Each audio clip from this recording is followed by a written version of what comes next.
A lot of you asked about AYS. Let's answer the top 5. Number 1, functioning na ba ang AYS? Yes, functioning na ang AYS app nationwide. At may mga service providers na sa Manila, Iloilo, Cagayan de Oro, Davao at kung saan-saan pa. Bago pa lang ang app na ito sa Bacolod, kaya join ka na para ikaw ay maging isa sa pioneer na service provider. Question number 2. Sa Bacolod lang ba ito pwede gamitin? No. Ang AYS app ay available nationwide. In fact, kung taga Bacolod ka at nagbakasyon ka sa ibang lugar gaya ng Iloilo, Manila o kung saan man sa Pilipinas, i-change mo lang ang service location mo sa app at pwede ka na makakuha ng booking sa area kung saan ka lumipat. Ganon ka-flexible ang app natin. Question number 3. Ano-ano ang skills o industry ang pwede mag-register sa AYS app? Marami. Here's a sneak peek of the existing categories of AYS app. Kung hindi mo mahanap ang category mo, don't worry.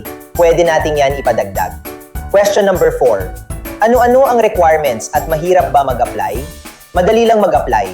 I-send lang ang requirements sa AYS Bacolod. Please check the website, our Meta-verified Facebook page, and office address below. Ang requirements para sa freelancers ay valid ID, NBI o kaya ay police clearance, at skill certification.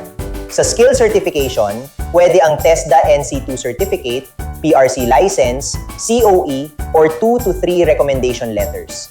Para naman sa mga business owners, kailangan mo lang mag-submit ng business permit, DPI or SEC registration, company profile, at valid ID ng owner. Question number 5. Ano ang hiring process? Una, kailangan ihanda at isubmit ang requirements sa AYS Bacolod. Within 24 to 48 hours, ay may marireceive ka na email regarding your schedule for interview with an HR personnel via Zoom.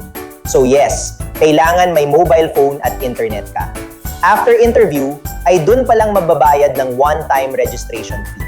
If meron pa kayong mga katanungan, comment lang or send us a message. Follow, like, and share our Facebook. Thanks for watching!